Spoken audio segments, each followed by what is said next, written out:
பிதா, குமாரன், பரிசுத்த ஆவியானவரின் திரியேக திருநாமம் நம் ஒவ்வொருவரையும் ஆசீர்வதித்து காப்பதாக. ஆமென். கிறிஸ்து உயிர்த்தெழுந்த பண்டிகைக்கு பின்வரும் 4வது ஞாயிற்றுக்கிழமையாகிய இன்றைய நாளுக்கான இந்த சிறிய ஆராதனைக்கு ஆரம்பமாகவும் கடவுளுக்கு மாட்சிமை உண்டாகும் வண்ணமாகவும் 126வது கீர்த்தனை, புத்தியாய் நடந்து வாருங்கள், திருவசன பூட்டை திறந்து பாருங்கள் என்ற 126வது கீர்த்தனையை நாம் அனைவரும் இணைந்து பாடுவோம்.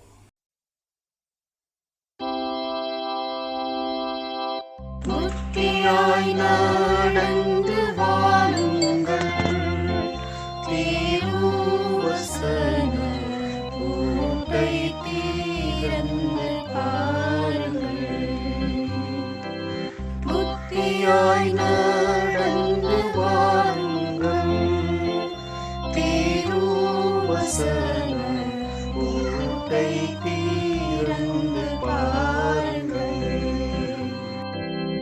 சத்தியத்தை பற்றிக் கொண்டு தன்னை சுத்தி பண்ணிக் கொண்டு நித்தமும் ஜெபம் தருமம் நீதி செய்து பாடிக்கொண்டு புத்தியாய் நடந்து வாருங்கள், திருவசன பூட்டை திறந்து பாருங்கள். ஆருடைய பிள்ளைகள் நீங்கள், திருவுரையை அறிந்துணர்ந்து பாருங்கள். சீருடைய தெய்வ பிள்ளைகள் நீங்கள், தீத்தரிப்பு செய்யும் வாதைகள் கூருடன்மை தீருமாறை குறித்து சொல்வதை தினம் நேருடன் ஆராய்ந்து பார்த்து நித்திய மொழியினாலே புத்தியாய் நடந்து வாருங்கள், திருவசன பூட்டை திறந்து பாருங்கள்.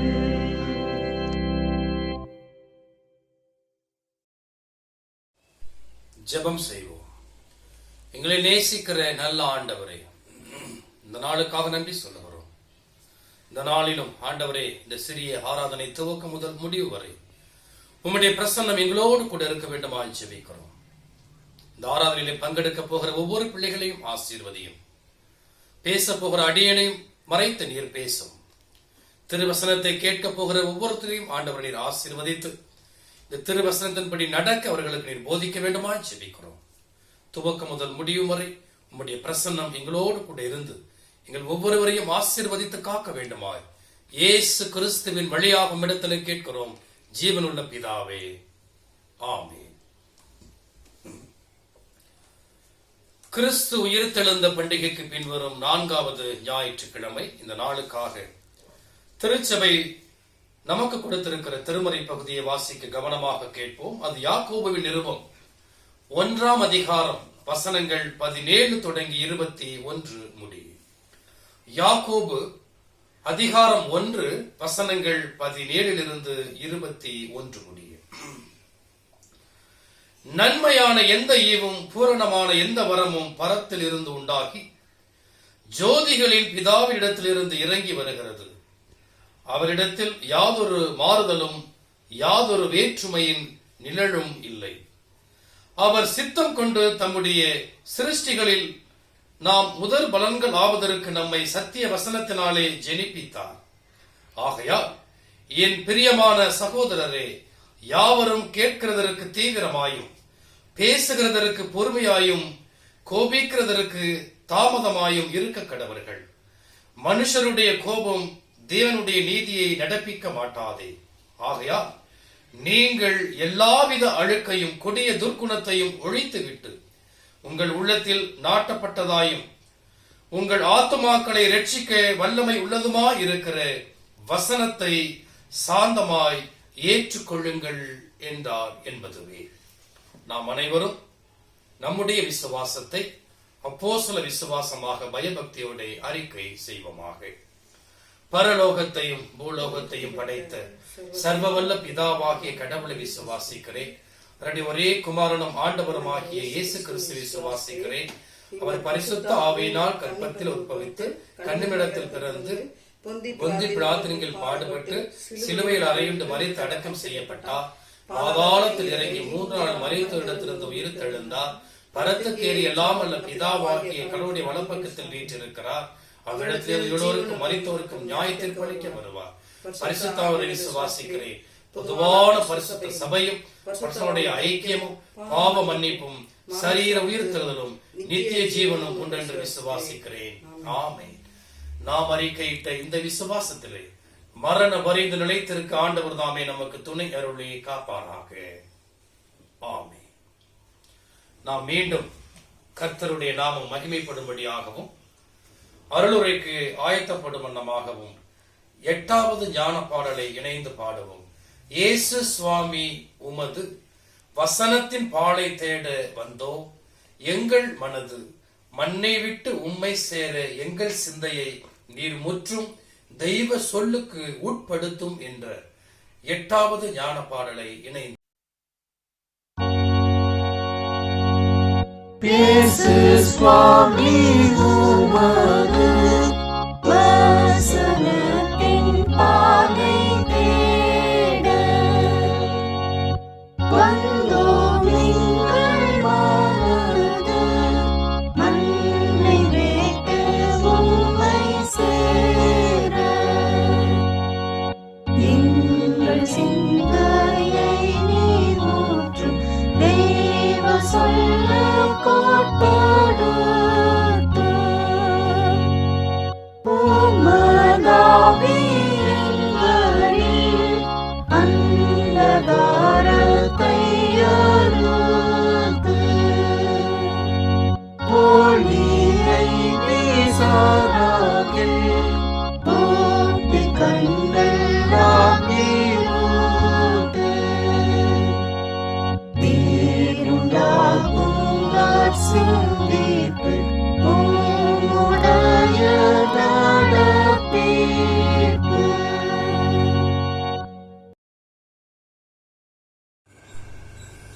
நம்முடைய பிதாவாகிய கடவுளிடத்தில் இருந்தும் ஆண்டவராகிய இயேசு கிறிஸ்துவினிடத்தில் இருந்தும் உங்களுக்கு கிருபையும் சமாதானமும் உண்டாவதாக. ஆமென். கிறிஸ்துவுக்குள் எனக்கு அன்பான தேவ ஜனமே, இந்த நாளிலும் உங்களை சந்திப்பதிலே மிகுந்த மகிழ்ச்சி அடைகிறேன். இந்த சிறிய அருளுரையை கேட்க இருக்கிற உங்கள் ஒவ்வொருவரையும், அது மட்டுமல்லாது தூய கர்மேல் ஆலயத்தினுடைய சபை பிள்ளைகள் விசுவாசிகள் எல்லோரையும் ஆண்டவராகிய இயேசு கிறிஸ்துவின் நாமத்தினாலே அன்போடு என்னுடைய வாழ்த்துக்களை நான் தெரிவித்துக் கொள்ளுகிறேன். கிறிஸ்துவுக்குள் அன்பான தேவனுடைய பிள்ளைகளே, ஆண்டவராகிய இயேசு கிறிஸ்து உயிர்த்தெழுந்த பண்டிகைக்கு பின் வரும் 4வது ஞாயிற்றுக்கிழமையாகிய இன்றைய நாளிலே திருச்சபை நமக்கு கொடுத்திருக்கிற 2வது அருளுரை பகுதியில் இருந்து நான் ஒரு சில வசனங்களை வாசித்து அதில் இருந்து நான் உங்களோடு கர்த்தருடைய செய்தியை பகிர்ந்து கொள்ள விரும்புகிறேன். அது யாக்கோபுவின் நிருபம் 1ஆம் அதிகாரம் வசனங்கள் 17 21 முடிய நமக்கு கொடுக்கப்பட்டிருக்கிறது. நான் 2 வசனங்களை நான் எடுத்துக் கொள்ளுகிறேன். 1:18 மற்றும் 21. அவர் சித்தம் கொண்டு தம்முடைய சிருஷ்டிகளில் நாம் முதற் பலன்கள் ஆவதற்கு நம்மை சத்திய வசனத்தினாலே ஜெனிப்பித்தார்.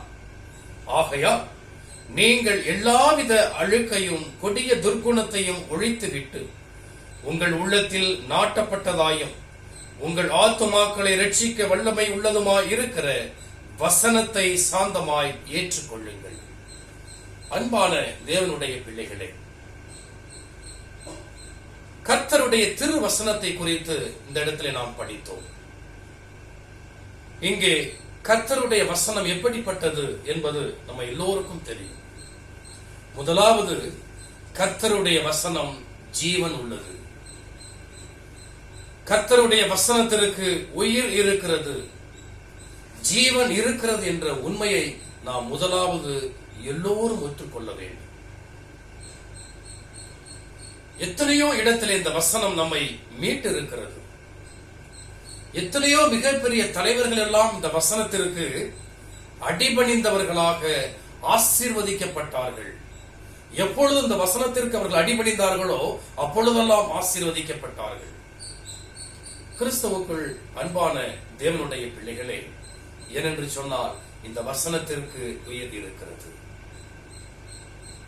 இந்த இடத்திலே கூட 18வது வசனத்தில் அவர் சித்தம் கொண்டு தம்முடைய சிருஷ்டிகளில் நாம் முதற் பலன்கள் ஆவதற்கு நம்மை சத்திய வசனத்தினாலே ஜெனிப்பித்தார். எல்லோருக்குமே தெரியும், நாம் தான் படைப்பினுடைய முதற் பலன். நாம் படைக்கப்பட்டது கடைசி, ஆனால் எல்லாவற்றிலும் முதன்மையானவர்களாக படைக்கப்பட்டோம். கிறிஸ்துவுக்குள் அன்பான இதனுடைய பிள்ளைகளே, நமக்கு தெரியும், ஆண்டவர் சொல்லுகிறார், எல்லாவற்றையும் படைத்த பிறகு இவற்றை நீர் ஆண்டுகொள். மேலே வானத்திலும் கீழே பூமியிலும் சமுத்திரம் எல்லாத்தையும் நீ ஆண்டுகொள், எல்லாவற்றிற்கும் நீர் பெயர் சொல்லி அழைத்துக்கொள் என்று மிக பெரிய ஆசீர்வாதத்தை நமக்கு கடவுள் கொடுத்தார் படைப்பிலே. அந்த படைப்பிலே நாம் தான் முதற் பலன். ஏனென்று சொன்னால் நாம் கடவுளின் சாயலாக படைக்கப்பட்டிருக்கிறோம். ஒவ்வொருவரும் கடவுளின் சாயல். ஆக இப்படி படைப்பின் முதற் பலன்கள் ஆவதற்கு நம்மை சத்திய வசனத்தினாலே ஜெனிப்பித்தார். அதாவது சத்திய வசனத்தினாலே நம்மை உண்டாக்கினார், சத்திய வசனத்தினாலே நம்மை படைத்தார் என்று கடவுள் இந்த திருவசனத்தின் மூலமாக நம்மோடு பேசுகிறார். அன்பான தேவனுடைய பிள்ளைகளே, 3 தலைப்புகளிலே நான் உங்களோடு பேச இருக்கிறேன். ஒன்று, நம்மை ஜெனிப்பித்த திருவசனம். அடுத்து, நம்மை ரட்சிக்கும் திருவசனம். அடுத்து, நம்மை ஜெயிக்க வைக்கும் திருவசனம். கிறிஸ்துவுக்குள் அன்பான தேவனுடைய பிள்ளைகளே, இந்த இடத்திலும் கூட இங்கே நம்மை ஜெனிப்பித்த திருவசனம். ஒரு உண்மையை நம்ம எல்லோரும் புரிஞ்சுக்கணும். நம்மை ஜெனிப்பிக்கிறது, நம்மை படைக்கிறது என்று சொன்னால் அந்த வசனம் எவ்வளவு வல்லமை உள்ளதாய் இருந்திருக்கும் என்பதை நாம் புரிந்து கொள்ள வேண்டும். ஒரு உயிரினத்தை இன்னொரு உயிரினம் தாங்க படைக்க முடியும், உருவாக்க முடியும். ஆக ஆதியிலே கடவுள் மனிதனை உருவாக்கினார். அவனை உருவாக்கின பிறகு தன்னுடைய ஜீவ சுவாசத்தை அவன் மீது ஊதினார் என்று பைபிள்ல நம்ம படிக்கிறோம். அப்படியானால் அந்த சுவாசத்திலே ஜீவன் இருக்கிறது, ஜீவன் இருந்தது. ஆகவே கடவுள் உயிருள்ளவராய் இருந்தபடியினால் நீங்களும் நானும் உயிருள்ளவராக படைக்கப்பட்டோம். இந்த இடத்திலே இந்த ஆசிரியர் சொல்லுகிறார், கர்த்தருடைய திருவசனம் நம்மை ஜெனிப்பித்திருக்கிறது. கர்த்தருடைய திருவசனத்தினாலே நாம் ஜெனிப்பிக்கப்பட்டிருக்கிறோம் என்று இந்த இடத்திலே சொல்லுகிறது. என்று சொன்னால் இந்த வேதம், இந்த சத்திய வசனம் எவ்வளவு வல்லமை உள்ளது என்பதை நாம் புரிந்து கொள்ள வேண்டும். சங்கீதம் 119, 25 மற்றும் 107 இந்த 2 திருவசனங்களும் ஒரே வசனம் தான். அதில் சொல்லப்படுகிற வசனம் என்று சொன்னால், உமது வசனத்தின்படி என்னை உயிர்ப்பியும் என்று சொல்லப்படுகிறது. உமது வசனத்தின்படி என்னை உயிர்ப்பியும். உம்முடைய திருவசனத்தின் மூலமாக செத்து போய் இருக்கிற என்னுடைய ஆத்துமாவை நீர் உயிர்ப்பியும். அன்பான தேவனுடைய பிள்ளைகளே, அது மட்டுமல்ல, சங்கீதம், அதே சங்கீதத்தில் நம்ம பார்த்தோமே அப்படி என்று சொன்னால், உம்முடைய வசனம் என் கால்களுக்கு தீபம் என்று சொல்லப்படுகிறது. உம்முடைய வசனம் என் கால்களுக்கு தீபம் என்று சொல்லப்படுகிறது என்று சொன்னால் அது நம்மை வழி நடத்துகிறது என்று பொருள். நான் எங்க போகணும், எங்க வரணும், எந்த இடத்துல எதை பேசணும் என்பதை இந்த திருமறை வசனம் என்னை வழி நடத்துகிறது. அன்பான தேவனுடைய பிள்ளைகளே, கிறிஸ்துவுக்குள் அன்பானவர்களே, ஆக கர்த்தருடைய வசனம் என்பது இது சாதாரணது அல்ல. இது ஒரு எழுத்து அல்ல. 2000 வருஷங்களுக்கு முன்பதாக எழுதி வைத்த எழுத்து அல்ல. மாறாக இது உயிர் உள்ளது, இது ஜீவன் உள்ளது, உங்களையும் என்னையும் ஜெனிப்பிக்க படைக்க வல்லது என்பதை நாம் யாக்கோபின் நிருபத்தின் மூலமாக தெரிந்து கொள்ள முடியும். அன்பானவருடைய பிள்ளைகளே, ஆக கர்த்தருடைய வசனம் இது சாதாரணமானது அல்ல. கர்த்தருடைய வசனம் ஒரு எழுத்து அல்ல. கர்த்தருடைய வசனம் ஏதோ எப்போவோ ஒருவர் எழுதி வைத்த எழுத்து அல்ல. மாறாக கடவுள் இந்த திருமறை வசனத்தின் மூலமாக தான் நம்மோடு பேசுகிறார். இந்த திருமறை வசனத்தின் மூலமாக நம்மோடு பேசுகிறார். ஆகவே இந்த திரு வசனம் உயிர் உள்ளது, நம்மை படைக்க வல்லது, நம்மை உருவாக்க வல்லது, நம்மை ஜெனிப்பிக்க வல்லது, நம்மை வழிநடத்த வல்லமை உள்ளது, நம்மை உயிர்ப்பிக்க வல்லமை உள்ளது. ஆக தேவனுடைய பிள்ளைகளே, கர்த்தருடைய வசனம் இது சத்திய வசனம். இது நம்மை ஜெனிப்பிக்க உள்ளது, நம்மை படைக்க உள்ளது. ஆகவே இந்த திருவசனத்திற்கு உயிர் இருக்கிறது, இந்த திருவசனத்திற்குள்ளாக ஜீவன் இருக்கிறது என்பதை நாம் ஒரு காலம் மறக்க கூடாது. அந்த திருவசனத்தை நாம் இதயத்திலே பூண்டவர்களாக எப்பொழுது நாம் இருக்க வேண்டும். இந்த திருவசனத்திற்கு நாம் மிகுந்த மரியாதை கொடுப்பவர்களாக இருக்க வேண்டும். நான் மறுபடியும் சொல்லுகிறேன், கர்த்தருடைய திருவசனம் நம்மை ஜெனிப்பிக்க வல்லது, நம்மை படைக்க வல்லது, நம்மை உண்டாக்க வல்லது. ஆகவே அதற்குள் ஜீவன் இருக்கிறது. கிறிஸ்துவுக்குள் அன்பான இதனுடைய பிள்ளைகளே, அடுத்த தலைப்பு நான் சொன்னேன், நம்மை ரட்சிக்கும் திருவசனம். கர்த்தருடைய திருவசனம் நம்மை ஜெனிப்பித்தது மட்டுமல்ல, நம்மை ரட்சிக்க வல்லமை உள்ளதா இருக்கிறது என்பதையும் இந்த இடத்திலே பதிவு செய்கிறார். நான் மறுபடியும் வாசிக்கிறேன். 21ஆம் வசனம், அதாவது யாக்கோபு 1ஆம் அதிகாரம் 21ஆம் வசனம். ஆகையால் நீங்கள் எல்லாவித அழுக்கையும் கொடிய துர்குணத்தையும் ஒழித்துவிட்டு உங்கள் உள்ளத்தில் நாட்டப்பட்டதாயும் உங்கள் ஆத்துமாக்களை ரட்சிக்க வல்லமை உள்ளதுமாய் இருக்கிற வசனத்தை சாந்தமாய் ஏற்றுக்கொள்ளுங்கள். இந்த இடத்துல நம்முடைய ஆத்துமாவை ரட்சிக்க வல்லமை உள்ளதா இருக்கிறது இந்த திருவசனம். கிறிஸ்துவுக்குள் அன்பான தேவனுடைய பிள்ளைகளே, நமக்கு யோசேப்பை பற்றி நல்லாவே தெரியும். யோசேப்பு மிக சிறந்த கடவுளுக்கு பயந்த ஒரு மனுஷன். அவன் கடவுளுக்கு பயந்த மனுஷனா இருந்தபடியினால் அவன் மிகப்பெரிய பாவத்திற்கு எல்லாம் அவன் தப்பித்தான். எந்த பாவமும் அவனிடத்திலே காணப்படாதபடி தன்னை அவன் காத்துக் கொண்டான்.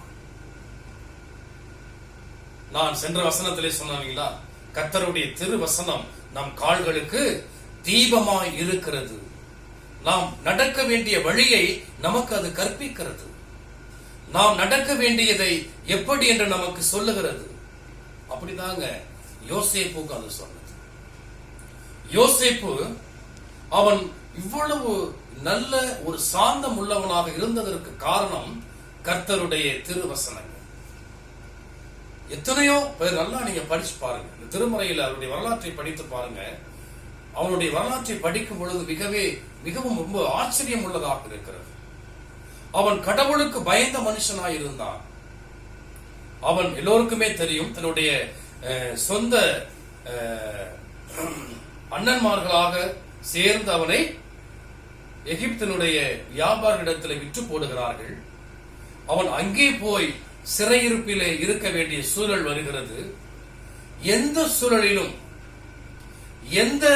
எப்படிப்பட்ட நிலையிலும் அவன் கர்த்தருடைய திருவசனத்தை விட்டு அவன் வழி விலகாமல் இருந்தான். ஆகவே கடவுள் அவனை உயர்ந்த இடத்தில் அவனை வைத்தார். சங்கீதம் 105:19 இப்படியாக சொல்லுகிறது, கர்த்தருடைய வசனம் யோசேப்பை புடமிட்டது என்று சொல்லப்படுகிறது. அன்பான தேவனுடைய பிள்ளைகளே, நன்றாக நீங்க யோசிங்க. கர்த்தருடைய வசனம் யோசேப்பை புடமிட்டது. அவன் அந்த வசனத்தை தன் இருதயத்திற்குள்ளாக வைத்திருந்தபடியினால் அவன் ஆத்துமாவை அவன் ரட்சித்துக் கொண்டான். பாவ வழியில் இருந்து அவன் தன்னை ரட்சித்துக் கொண்டான். இது பாவம், இது இப்படி, இது நன்மை, இது தீமை என்று அவன் அறிந்து கொள்வதற்கு கர்த்தருடைய திருவசனம் மட்டுமே அவனுக்கு துணையாக இருந்தது என்று திருமறை சொல்லுகிறது. அதை ஒரே வார்த்தையில சொல்லிடுச்சுங்க. கர்த்தருடைய வசனம் யோசேப்பை புடமிட்டது. சங்கீதம் 105:19.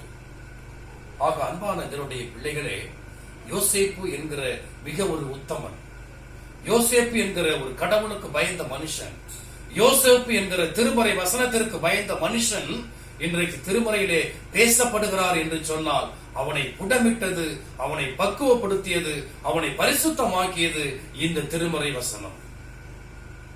அன்பான தேவனுடைய பிள்ளைகளே, இந்த திருமறை வசனத்திற்கு நான் சென்ற தலைப்பிலே சொல்லியிருந்தேன், அதற்கு ஜீவன் இருக்கிறது, அதற்கு உயிர் இருக்கிறபடியினால் உங்களையும் என்னையும் ஜெனிப்பிக்க, படைக்க, உண்டாக்க வல்லமை உள்ளதாய் இருக்கிறது என்பதை சொல்லியிருந்தேன். இப்பொழுது இந்த திருமறை வசனத்தினால் மட்டுமே நாம் நம்முடைய ஆத்மாவை ரட்சித்துக் கொள்ள முடியும். அதே சங்கீதம் 119:9 சொல்லப்படுகிறது, வாலிபன் உமது வசனத்தின்படியே தன்னை ரட்சித்துக் கொள்வான், பரிசுத்தமாக்கிக் கொள்வான். வாலிப பிரயாயத்திலே உன் சிருஷ்டிகரை நினை என்று சொல்லுகிற இந்த வேதம் தான் சொல்லுகிறதுங்க. வாலிபன் தன்னுடைய வசனத்தினாலே தன்னை காத்துக் கொள்வான், தன்னை பாதுகாத்துக் கொள்வான். அப்படி காத்துக் கொண்டவர் தான் யோசேப்பு. யோசேப்பு ஒரு வாலிபன் தான். அவர் பாவம் செய்வதற்கு எத்தனையோ வாய்ப்புகள் வருகிறது, அவர் பாவம் செய்திருப்பதற்கு எத்தனையோ சந்தர்ப்பங்கள் வருகிறது. ஆனாலும் அவர் எள்ளளவும் பாவம் செய்யவில்லை. காரணம், அவர் கடவுளுக்கு பயந்தார். கர்த்தருடைய திரு வசனத்திற்கு பயந்தபடியினால், கர்த்தருடைய திரு வசனம் அவருக்குள்ளாக இருந்தபடியினால், கர்த்தருடைய திரு வசனத்தின்படி அவர் நடந்தபடியினால் அவர் தன்னுடைய ஆத்மாவை மிக பெரிய பொல்லாங்கிலிருந்து, பாவத்திலிருந்து காத்து கொண்டார், ரட்சித்துக் கொண்டார் என்று திருமுறை நமக்கு ஆணித்தரமாக சொல்லுகிறது. கிறிஸ்துவுக்குள் எனக்கு அன்பான தேவனுடைய பிள்ளைகளே, நான் முதல் தலைப்புல சொல்லியிருந்தேன், கர்த்தருடைய சத்திய வசனம், திருவசனம் நமக்கு அது நம்மை ரட்சிக்க வல்லதாய் இருக்கிறது மட்டுமல்ல, நம்மை ஜெனிப்பிக்க வல்லதாய் இருக்கிறது, நம்மை உண்டாக்க வல்லதாய் இருக்கிறது, நம்மை படைக்க வல்லமை உள்ளதாய் இருக்கிறது.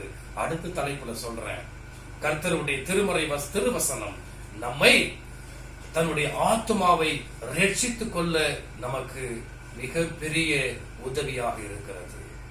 அப்படி ரட்சித்துக் கொண்டவர் தான், பாவத்தில் இருந்து, பாவ இச்சையிலிருந்து தன்னை காத்துக் கொண்டவர் தான் யோசேப்பு. அன்பான தேவனுடைய பிள்ளைகளே, கர்த்தருடைய வசனம் நம்மை ரட்சிக்க வல்லது. அப்படி ரட்சிக்கப்பட்டவர் தான் யோசேப்பு. யோசேப்பு அந்த திருமறை வசனத்தின் மூலமாக தன்னை காத்துக் கொண்டார், தன் ஆத்மாவை ரட்சித்துக் கொண்டார் என்பதை நாம் முதலாவது நாம் புரிந்து கொள்ள வேண்டும். கிறிஸ்தவுக்கள் அன்பான தேவ ஜனமே, நான் அடுத்த தலைப்புக்குள்ளாக நான் செல்ல விழைகிறேன். அது நம்மை ஜெயிக்க வைக்கும் வசனம். அதற்கு உறுதுணையாக நான் எடுத்துக்கொண்ட திருமறை பகுதி, அது வெளிப்படுத்தின விசேஷம் 12ஆம் அதிகாரம் 11ஆம் வசனம். மரணம் நேரிடுகிறதா இருந்தாலும் அதற்கு தப்பும்படி தங்கள் ஜீவனையும் பாராமல் ஆட்டுக்குட்டியின் இரத்தத்தினாலும் தங்கள் சாட்சியின் வசனத்தினாலும் அவனை ஜெயித்தார்கள். அவனை ஜெயித்தார்கள் என்று சொன்னால் யார்? தங்களுடைய ஆட்டுக்குட்டியின் இரத்தத்தினாலும் சாட்சியின் வசனத்தினாலும் அவனை ஜெயித்தார்கள் என்று இந்த இடத்துல யோவான் பதிவு செய்கிறார். இங்கே அவன் என்று சொல்லப்படுவது பிசாசானவனை, சாத்தானை. அன்பான தேவனுடைய பிள்ளைகளே, சாத்தானை எப்படி நாம் மேற்கொள்ள முடியும்?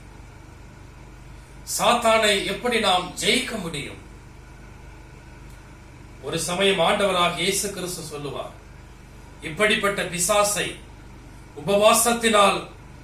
உபவாசத்தினால் மட்டுமே நாம் அதை விரட்ட முடியும் என்று சொல்லுவார். அதே போல இந்த இடத்துல எக்ஸ்ட்ரா ஒன்று, உபவாசம் மட்டுமல்ல, எக்ஸ்ட்ரா ஒரு பாயிண்ட் சொல்லப்படுகிறது.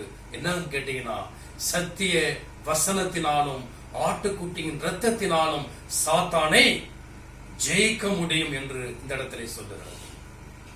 முதலாவது திருவசனம் நம்மை ஜெனிப்பிக்க வல்லது, நம்மை படைக்க வல்லது, நம்மை உருவாக்க வல்லமை உள்ளது என்று பார்த்தோம்.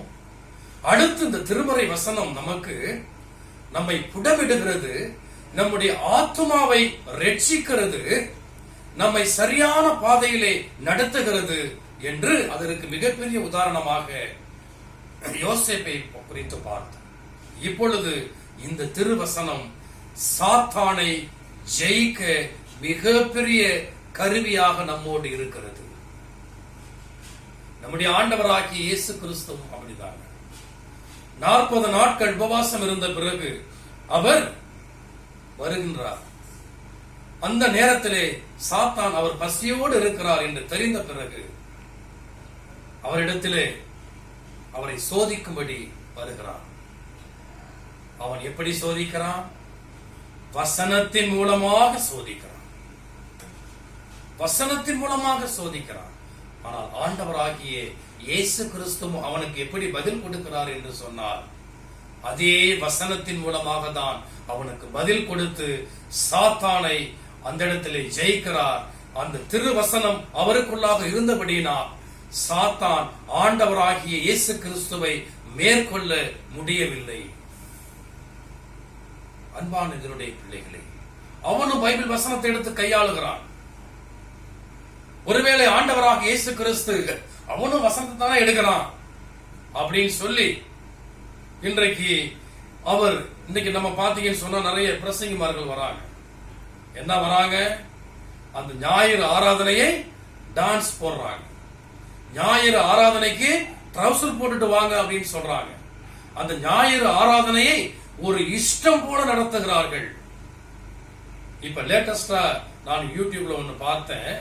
நடனத்திற்கு முக்கியத்துவம் கொடுத்து ஒரு ஆராதனை நடத்தப்படுகிறது. இப்பொழுது நடனம் மட்டும்தான், டான்ஸ் மட்டும்தான் கடவுளை ஆராதிக்க வல்லது என்று சொல்லி ஒரு பாஸ்டர் வருகிறார். அன்பான தேவனுடைய பிள்ளைகளே, இப்படிதான் சாத்தானும் திருமறை வசனத்தின் மூலமாக நம்மை சோதிக்க வருகிறார். ஆனாலும் திருமறை சொல்லுகிறது இந்த இடத்துல, அதே திருமறை வசனத்தின் மூலமாக அவனை உன்னால் ஜெயிக்க முடியும். ஆட்டுக்குட்டியின் இரத்தத்தின் மூலமாகவும் திருமறையின் வசனத்தின் மூலமாகவும் சாத்தானை ஜெயிக்க முடியும். அதற்கு மிகப்பெரிய உதாரணம் நம்முடைய ஆண்டவராகிய இயேசு கிறிஸ்து. அவர் வசனத்தின் மூலமாக தான் சாத்தானை ஜெயித்தார். சாத்தானை யாரை விழுங்கலாமோ என்று வகை தேடி சுற்றி திரிகிறார். யாரை பாவத்திற்குள்ளாக தள்ள முடியும் என்று சுற்றி சுற்றி வருகிறான். யாரை கடவுளை மறுதலிக்க செய்ய முடியும், யாரை கடவுளை தேவதூஷணம் சொல்ல வைக்க முடியும் என்று அவன் சுற்றி சுற்றி சுற்றி வருகிறான். நம்மிடத்திலே சரியான வசனம் நம்மிடத்திலே இல்லாதிருந்தால் நம்மால் சாத்தானை ஜெயிக்க முடியாது. ஆண்டவராகிய இயேசு கிறிஸ்து சத்திய வசனத்திலே அவர் ஊறி போய் இருந்தபடிதான் இந்த 40 நாட்கள் கர்த்தருடைய திரு வசனத்தை அவர் தியானித்து தியானித்து தியானித்து உபவாசம் இருந்தபடியினால் அதே அந்த திருமறை வசனத்தின் மூலமாக அவர் சாத்தானை அவர் ஜெயிக்கிறார். இது சாதாரண ஒரு புத்தகம் அல்ல. 2000 ஆண்டுகளுக்கு முன்பதாக சாதாரணமாக யாராலே எழுதப்பட்ட புத்தகம் அல்ல. மாறாக எத்தனையோ ஆசிரியர்கள். ஆனாலும் இது கடவுளுடைய திட்டம், கடவுளுடைய வாழ்க்கை வரலாறு, கடவுளுடைய சித்தம், இவற்றை மையமாக கொண்டு எழுதப்பட்டதுதான் இந்த விவிலியம், இந்த பைபிள். இது சாதாரணமானது அல்ல. இது உயிர் உள்ளது. இது நம்முடைய ஆத்மாவை ரட்சிக்க வல்லது. இது சாத்தானை ஜெயிக்க வல்லது. அன்பான தேவனுடைய பிள்ளைகளே, இந்த சத்திய வசனம் நமக்குள்ளே இருக்குமாயின் எவ்வளவு பலன் பாருங்கள். சத்திய வசனம் நமக்குள்ளாக இருக்குமாயின் முதலாவது நாம் நம்மை நாமே ஜெனிப்பிக்க வல்லமை உள்ளதாய் இருக்கிறது. அடுத்து நம்முடைய ஆத்மாவை ரட்சிக்க வல்லமை உள்ளதாய் இருக்கிறது. அடுத்து சாத்தானை பாவத்தையும் ஜெயிக்க வல்லமை உள்ளதா திருமறை வசனதாக இது இருக்கிறது. அன்பானவருடைய பிள்ளைகளே, இந்த திருமறை வசனத்தை நாம் எப்படி பயன்படுத்துகிறோம்? எத்தனை பேர் நம்ம வீட்டில் எழுந்திருச்சு படிக்கிறோம்? எத்தனை பேர் இந்த திருமறை வசனத்தை தியானிக்கிறோம்? எத்தனை பேர் நம்முடைய பிள்ளைகளை திருமறை வசனத்தை படித்த பிறகு நீ பாட புத்தகத்தை எடுன்னு சொல்றோம்? பெரிய பெரிய தலைவர்களை உருவாக்கியது இந்த திருமறை. மிக பெரிய சிந்தனையாளர்களை உருவாக்கியது இந்த திருமறை. எத்தனையோ விஞ்ஞானிகளுக்கு உறுதுணையாக இருந்தது இந்த பைபிள். இன்றைக்கு இந்த பைபிளை நம்ம ஒரு மொபைல் போன்ல வச்சுக்கிறோம். அந்த மொபைல் போன் நாம் வச்சுக்கிற மொபைல் போன்ல தான் எல்லா சினிமா பாட்டும் இருக்குது, அருவருக்கத்தக்க படங்களும் இருக்கிறது.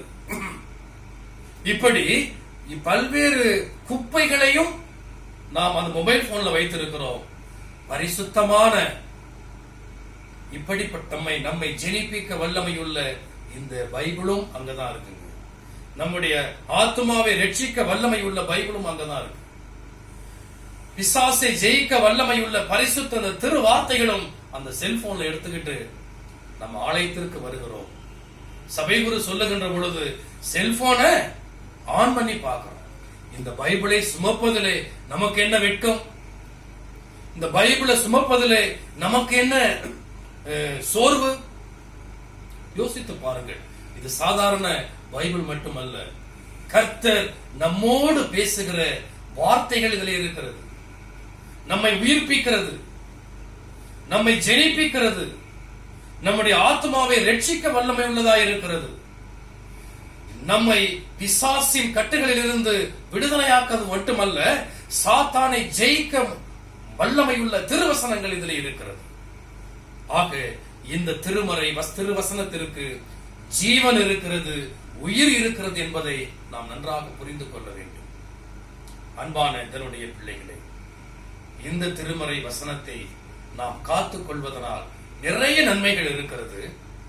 ஆனால் ஒரே ஒரு செய்தியை மட்டும் நான் சொல்றேன். அது வெளிப்படுத்தின விசேஷம் 3ஆம் அதிகாரம் 8ஆம் வசனம். உன் கிரியைகளை அறிந்திருக்கிறேன், உனக்கு கொஞ்சம் பலன் இருந்தும் நீ என் நாமத்தை மறுதலியாமல் என் வசனத்தை கைக்கொண்டபடியினாலே இதோ திறந்த வாசலை உனக்கு முன்பாக வைத்திருக்கிறேன். அன்பான தேவனுடைய பிள்ளைகளே, இதோ திறந்த வாசலை உமக்கு முன்பாக வைத்திருக்கிறேன். நமக்கு முன்பாக திறந்த வாசலை வைத்திருக்கிறார். அதை ஒருவரும் திறக்க கூடாதபடிக்கும் பூட்டுகிறவருமாய் இருக்கிறவர் சொல்லுகிறார். ஒருவரும் பூட்ட முடியாது அந்த வசனத்தை. அந்த வாசல் மிக திறந்த வாசலை வைத்திருக்கிறேன். காரணம், அவர் நீ என் வசனத்தை கை கொண்டபடியினாலே. அன்பானவருடைய பிள்ளைகளே, திறந்த வாசல்னா என்ன? திறந்த வாசல்னா என்ன? கதவு வாசல் எப்ப மூடப்பட்டது? நன்றாக நீங்க பாருங்க. ஆதியாகமம் 3ஆம் அதிகாரம் கடைசி வசனத்துல நீங்க பாத்தீங்க அப்படின்னு சொன்னா, ஆதாமையும் ஏவாளையும் அந்த ஏதேன் தோட்டத்திலிருந்து விரட்டிய பிறகு சுடரொளி பட்டயத்தை அந்த இடத்துல வைத்து அந்த இடத்துல அந்த கதவு மூடப்படும். யாரும் உள்ளே புக முடியாது. இப்பொழுது திறந்த வாசல். ஏன் தெரியுமா? மறுபடியும் அந்த ஏதேன் தோட்டத்திற்கு நுழைவதற்கு கர்த்தருடைய திருவசனத்தின்படி யார் நடக்கிறார்களோ, கர்த்தருடைய திருவசனத்தின்படி யார் செய்கிறார்களோ, கர்த்தருடைய திருவசனத்தை யார் ஏற்றுக்கொள்கிறார்களோ, அதான் சொல்றாங்க, என் வசனத்தை கை கொண்டபடியினாலே இதோ திறந்த வாசலை உனக்கு முன்பாக வைக்கிறேன். எவ்வளவு பெரிய ஆசீர்வாதம்! எவ்வளவு பெரிய ஆசீர்வாதம்! ஆதாம் ஏவாள் துரத்தப்பட்ட அந்த இடத்திற்கு நாம் மறுபடியும் உள்ளே நுழைய வேண்டும் என்று சொன்னால், அங்கே சென்றால் கடவுளோடு நாம் உரையாடுகிற ஒரு இடமாக இருக்கிறது அந்த ஏதேன் தோட்டம். அங்கே போவதற்கு கர்த்தருடைய திருவசனத்தை கைக்கொண்டவன் அங்கே செல்லுகிறான். இதோ திறந்த வாசலை உனக்கு முன்பாக வைத்திருக்கிறேன், யாரும் அதை பூட்ட முடியாது என்று மிகப்பெரிய வாக்குத்தத்தத்தை சொல்லுகிறான். அன்பான தேவனுடைய பிள்ளைகளே, கர்த்தருடைய திருவசனம் அது மிகவும் உயிர் உள்ளது. கர்த்தருடைய திருவசனம் நம்மை ஜெனிப்பிக்க வல்லமை உள்ளதாய் இருக்கிறது. கர்த்தருடைய திருவசனம் நம்முடைய ஆத்துமாவை ரட்சிக்க வல்லமை உள்ளதாய் இருக்கிறது. கர்த்தருடைய திருவசனம் சாத்தானை ஜெயிப்பதற்கு நமக்கு வல்லமையை கொடுக்கிறது. ஆக மொத்தத்துல கர்த்தருடைய திருவசனத்திற்கு ஜீவன் இருக்கிறது, உயிர் இருக்கிறது. ஆகவே இனி வரும் நாட்களிலே இந்த திருமறை வசனங்களே நம் இருதயத்திலே காத்து கொண்டவர்களாக நமக்காக திறந்த வாசலை வைத்திருக்கிற அந்த கடவுளத்திலே செல்லுவோம். இந்த திருமறை வசனத்தை கைக்கொள்வோம். இதை நாம் எழுந்தவுடன் வாசிப்போம், இதை குறித்து தியானிப்போம், ஆண்டவருடைய ஆசீர்வாதத்தை பெற்றுக்கொள்வோம். கர்த்தர் உங்களோடு இருந்து உங்களை ஆசீர்வதித்து காப்பாராக. தலைகளை தாழ்த்தி ஆண்டவரை நோக்கி ஜெபம் செய்வோம். எங்களை நேசிக்கிற நல்ல ஆண்டவரே, உம்முடைய திருவசனம் ஆண்டவரே எங்களை ஜெனிப்பிக்க வல்லமை உள்ளதாய் இருக்கிறது. உம்முடைய திருமறை வசனம் ஆண்டவரே எங்களுடைய ஆத்துமாவை ரட்சிக்க வல்லமை உள்ளதாய் இருக்கிறது. உம்முடைய திருமறை வசனம் ஆண்டவரே சாத்தானை ஜெயிக்க வல்லமை உள்ளதாய் இருக்கிறது. கர்த்தாவே, அந்த திருமறை வசனத்தை நாங்கள் யோசேப்பை போல உள்ளத்திலே பதித்தவர்களாய், ஆண்டவராகிய இயேசு கிறிஸ்துவை போல நாங்கள் ஏற்றுக்கொண்டு அதை குறித்து அதிகமாக தியானித்தபடியினால் ஆண்டவரே, யோசேப்பு ஆத்துமாவை காத்து கொண்டான், ரட்சித்துக் கொண்டான். ஆண்டவரே, ஆண்டவராகிய இயேசு கிறிஸ்து உம்முடைய திருவசனத்தினாலே சாத்தானை விரட்டி அடைத்தார். ஆண்டவரே, அப்ப நாங்களும் இந்த திருவசனத்தை கை கொண்ட பிள்ளைகளாக, கர்த்தருடைய வசனத்தில் நாங்கள் புடமுடப்பட்டவர்களாக நாங்கள் வாழ்ந்து நீர் எங்களுக்காக வைத்திருக்கிற திறந்த வாசலுக்கு நாங்கள் ஆண்டவரை சேர தேவரின் கிருபை செய்ய வேண்டுமா இயேசு கிறிஸ்துவின் வழியாக இடத்துல கேட்கிறோம் ஜீவனுள்ள பிதாவே, ஆமென். நம்முடைய ஆண்டவராகிய இயேசு கிறிஸ்துவின் கிருபை, பிதாவாகிய கடவுளின் அன்பு, பரிசுத்த ஆவியின் ஐக்கியமும் அரவணைப்பும் பாதுகாப்பும் பராமரிப்பும் நம் அனைவரோடும் இப்பொழுதும் எப்பொழுதும் சதா காலங்களில் நின்று நிலவுவதாக. ஆமென். பாடுவோமாக, ஜெபம் செய்வோம். எங்களை நேசிக்கிற நல்ல ஆண்டவரே, கடந்த நேரம் முழுவதும் எங்களோடு இடைப்பட்டதற்காக உமக்கு நாங்கள் நன்றி சொல்லுகிறோம் சுவாமி. ஆம் ஆண்டவரே, உம்முடைய திருமறை வசனம் எங்களை ஜெனிப்பிக்க வல்லமை உள்ளதா இருக்கிறது என்பதை புரிந்து கொண்டோம். உம்முடைய திருமறை வசனம் எங்களுடைய ஆத்மாவை ரட்சிக்க வல்லமை உள்ளதா இருக்கிறது என்பதை புரிந்து கொண்டோம். உம்முடைய திருமறை வசனம் ஆண்டவரே சாத்தானை ஜெயிக்க வல்லமை உள்ளதா இருக்கிறது என்பதை நாங்கள் புரிந்து கொண்டோம். ஆண்டவரே, அந்த திருமறை வசனத்தை நாங்கள் இனிவரும் காலங்களிலே அதை குறித்து நாங்கள் வெட்கப்படாதபடி நாங்கள் அதிலே நாட்டப்பட்டவர்களாக, அதை தியானிக்கிறவர்களாக, அதை படிக்கிறவர்களாக, அதன்படி நடக்கிற பிள்ளைகளாக நீர் எங்களை மாற்றி எங்களை ஆசீர்வதிக்க வேண்டுமா ஜெபிக்கிறோம். ஆண்டவரே, இப்பொழுதும் சுவாமி கொரோனா என்கிற வைரஸ் மூலமாக உலகமே ஸ்தம்பித்து போயிருக்கிறது. ஆண்டவரே, பொருளாதார நெருக்கடிகள் ஆண்டவரே அதிகமாகிக் கொண்டே இருக்கிறது சுவாமி.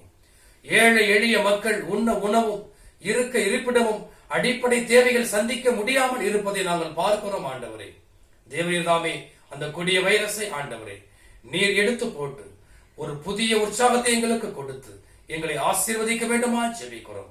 எங்களை ரட்சிக்க வேண்டுமா இம்மிடத்தில் வேண்டுதல் செய்கிறோம். ஆண்டவரே, ஆம் சுவாமி, நாங்கள் விரைவாக ஆலயம் திறக்கப்படவும் அந்த ஆலயத்திலே வந்து உமக்கு நன்றியுள்ள பிள்ளைகளாக உம்மை துதிக்கவும், உம்மை போற்றவும், உம்மை வழிபடவும் தேவரீர் அப்படிப்பட்ட ஒரு வாய்ப்பினர் எங்களுக்கு கொடுத்து ஆசீர்வதிக்க வேண்டுமா ஜெபிக்கிறோம்.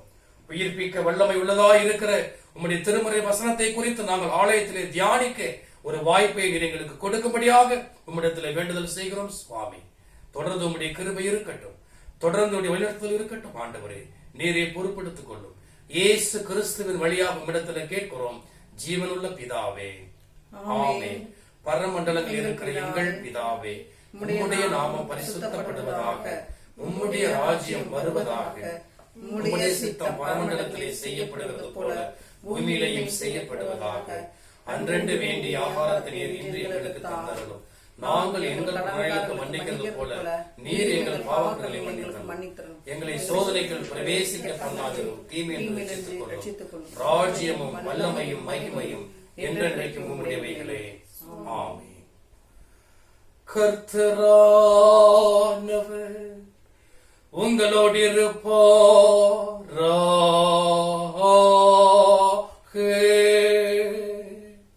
அவர் உமதாவியோடும் இருப்பாராக.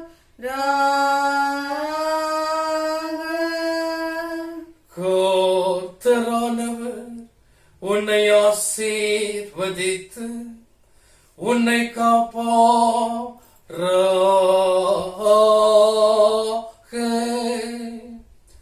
கர்த்தரானவர் தமது திருமுகத்தை உன்மேல் பிரகாசிக்க செய்து உன்னிடம் கிருபையுள்ளவராயிருப்பாராக. கர்த்தரானவர் தமது திருமுகத்தை உனக்கு பிரசன்னமாக்கி உனக்கு சமாதானம் தந்தருளுவாராக.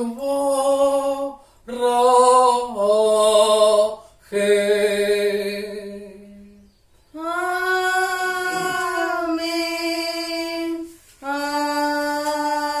ஆமென்.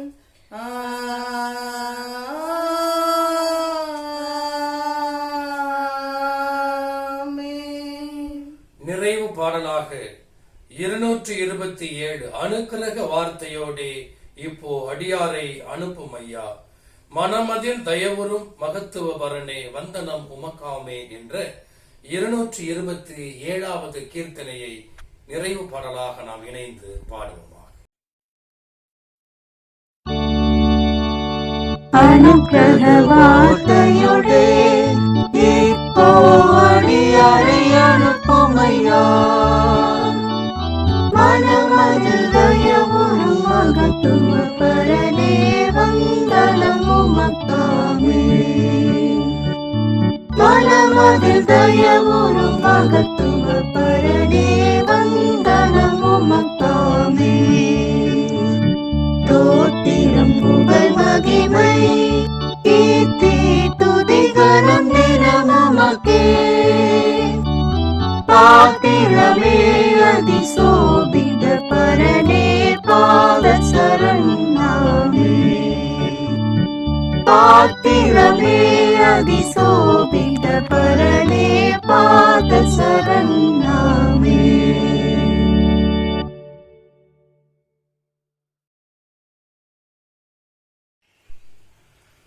சுவாமியே கிருபையாயிரும், கிறிஸ்துவே கிருபையாயிரும், சுவாமியே கிருபையாயிரும். ஆமென். கர்த்தாவின் சமாதானம் இப்பொழுதும் எப்பொழுதும் சதா காலங்களிலும் உங்களோடு இருந்து உங்களை ஆசீர்வதித்து பாதுகாத்து பராமரித்து வழிநடத்தி காப்பதாக. ஆமென். கிருபை என்றும் உள்ளதே, அவர் கிருபை என்றும் உள்ளதே.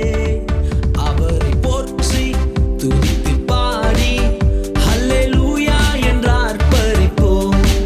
அவரை போற்றி துதித்து பாடி ஹல்லேலூயா என்று ஆர்ப்பரிப்போம்.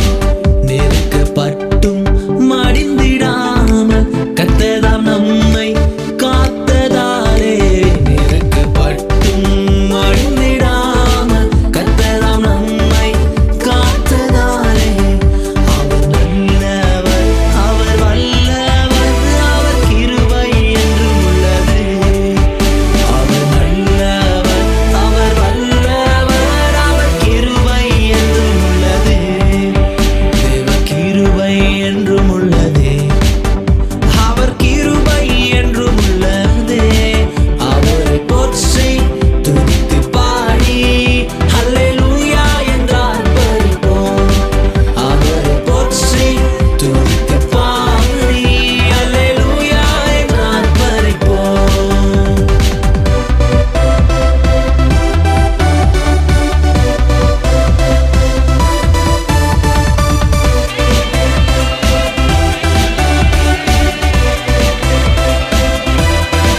காரில் போன்ற கஷ்டங்கள் வந்தும் பாரினில் அவரின் பாதையில் ஒளியாய்